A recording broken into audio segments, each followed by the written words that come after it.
తిరుపతి లోక్సభ ఉప ఎన్నికల వ్యవహారంలో పోలీసులపై వేటు పడింది. అప్పటి తిరుపతి నగర తూర్పు పశ్చిమ పోలీస్ స్టేషన్లలో సీఐలుగా పనిచేసిన శివప్రసాద్ రెడ్డి, జయస్వాములను ఉన్నతాధికారులు సస్పెండ్ చేశారు. అలాగే తిరుపతి తూర్పు పిఎస్ హెడ్ కానిస్టేబుల్ ద్వారకానాథరెడ్డి పైన సస్పెన్షన్ వేటు పడింది. అంతేకాదు అలిపిరి అప్పటి సీఐగా పనిచేసిన దేవేంద్ర కుమార్ను వీఆర్కు బదిలీ చేశారు.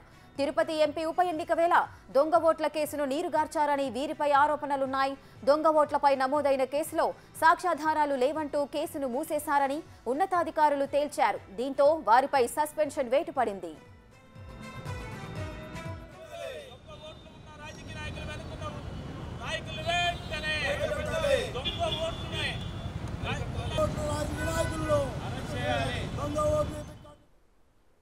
రైట్గా తిరుపతి లోక్సభ ఉప ఎన్నికల వ్యవహారంలో పోలీసులపై వేటు పడినట్లుగా తెలుస్తోంది. మరింత సమాచారం మా ప్రతినిధి దామోదర్ లైవ్ లో అందిస్తారు.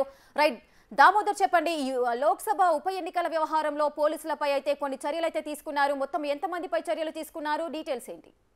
రేఖ, 2021 ఏప్రిల్ 17వ తేదీన తిరుపతి పార్లమెంటు ఉప ఎన్నికలు జరిగినాయి. ఈ ఎన్నికల సందర్భంగా పెద్ద ఎత్తున బయట వ్యక్తులు వచ్చి ఓట్లు వేస్తున్నారంటూ అప్పట్లో టీడీపీ, అదేవిధంగా జనసేన, బీజేపీతో పాటు కాంగ్రెస్, వామపక్షాలు ఫిర్యాదు చేశారు. అయితే పోలీస్ స్టేషన్లో రెడ్ హ్యాండెడ్గా దొంగ ఓట్లు వేస్తున్న వ్యక్తులను తీసుకెళ్లి స్టేషన్లో పట్టించినప్పటికీ కేసులు నమోదు చేయకుండా పోలీసులు నిర్లక్ష్యంగా వ్యవహరించారని అప్పట్లో కోర్టుకు సైతం ప్రతిపక్షాలు వెళ్లిన పరిస్థితి. ఈ నేపథ్యంలోనే ఆ కేసుకు సంబంధించి ఏదైతే నకిలీ ఎపిక్ కార్డుల సృష్టించారు లాగిన్ నుంచి అంటూ ఇప్పటికే గిరీష్ ఐఏఎస్తో పాటు డిప్యూటీ కమిషనర్, నగరపాలక సంస్థ అప్పటి డిప్యూటీ కమిషనర్గా పనిచేసిన చంద్రమౌళి రెడ్డిని కూడా సస్పెండ్ చేసిన నేపథ్యం. అయితే ఈరోజు తాజాగా అనంతపురం రేంజ్ డీఐజీ అమ్మిరెడ్డి 4 పోలీసు అధికారులను సస్పెండ్ చేస్తూ 2ని వీఆర్కు పంపిస్తూ ఆదేశాలు జారీ చేశారు. అప్పట్లో ఈస్ట్ పోలీస్ స్టేషన్ సీఐగా ఉన్న శివప్రసాద్ రెడ్డి, ఈస్ట్ ఎస్ఐ జయస్వాములు, అదేవిధంగా హెడ్ కానిస్టేబుల్ ద్వారకనాథ్ రెడ్డిలను సస్పెండ్ చేశారు. వీరితో పాటు వెస్ట్ పోలీస్ స్టేషన్ సీఐగా ఉన్న శివప్రసాద్ను కూడా సస్పెండ్ చేశారు. ప్రస్తుతం వీరంతా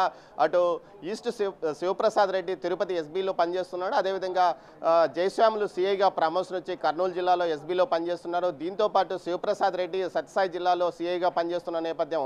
మరోవైపు ఇదే కేసుకు సంబంధించి ఏదైతే అలిపిరి పిఎస్లో సీఐగా పనిచేస్తున్న దేవేంద్ర కుమార్ అప్పటి టీడీపీ ఎంపీ అభ్యర్థి అయిన పనబాక లక్ష్మి నేరుగా రాప్తాడుకు సంబంధించిన 2 వ్యక్తులను తీసుకొని వచ్చి పోలీస్ స్టేషన్లో అప్పగించి వీరు దొంగ ఓట్లు వేస్తున్నారంటూ ఫిర్యాదు చేసిన సమయంలో దేవేంద్ర కుమార్ నిర్లక్ష్యంగా వ్యవహరించి అప్పటి ఎంపీ అభ్యర్థినైన పనబాక లక్ష్మిని స్టేషన్లో కూర్చోబెట్టి ఎవరైతే ఓట్లు వేయడానికి వచ్చారో వారిని బయటకు పంపించినట్లు ఆమె ఫిర్యాదు చేసింది. ఈ కేసుకు సంబంధించి ఆమె ఫిర్యాదు చేసినప్పటికీ కేసు నమోదు చేయకుండా కేసును నీరుగార్చారంటూ అతనిపైన ఆరోపణలు వచ్చాయి. ఈ కేసుకు సంబంధించి అతన్ని వీఆర్కు పంపించారు. వీరితో పాటు అప్పట్లో పనిచేసిన మరో సీఐ అబ్బానను కూడా వీఆర్కి పంపించారు.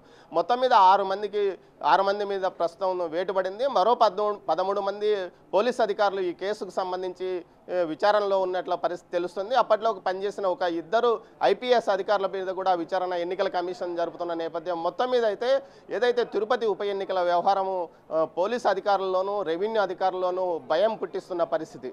ఏదైతే నకిలీ ఎపిక్ కార్డులను ద్వారా ఓటర్లను డౌన్లోడ్ చేసి ఓటర్ కార్డులు డౌన్లోడ్ చేసిన తర్వాత వాటిని నేరుగా బయట ప్రాంతాల వ్యక్తులను బస్సుల ద్వారాను ఇతర వాహనాల ద్వారా తిరుపతికి తరలించి వారితో ఓట్లు వేయించిన సందర్భంగా అటు ప్రతిపక్షాలు చాలా చోట్ల అడ్డుకున్నాయి, బస్సులను కూడా అడ్డుకున్నాయి. ఈ సందర్భంగా పోలీస్ స్టేషన్లో ఫిర్యాదు చేసిన వ్యక్తుల మీదనే కేసులు నమోదు చేసిన పరిస్థితి కూడా అప్పట్లో నెలకొన్న నేపథ్యంలో ఈ విషయాన్ని ఎన్నికల కమిషన్కు తరచుగా అటు బీజేపీతో పాటు కాంగ్రెస్, అదేవిధంగా టీడీపీ ఫిర్యాదు చేశాయి.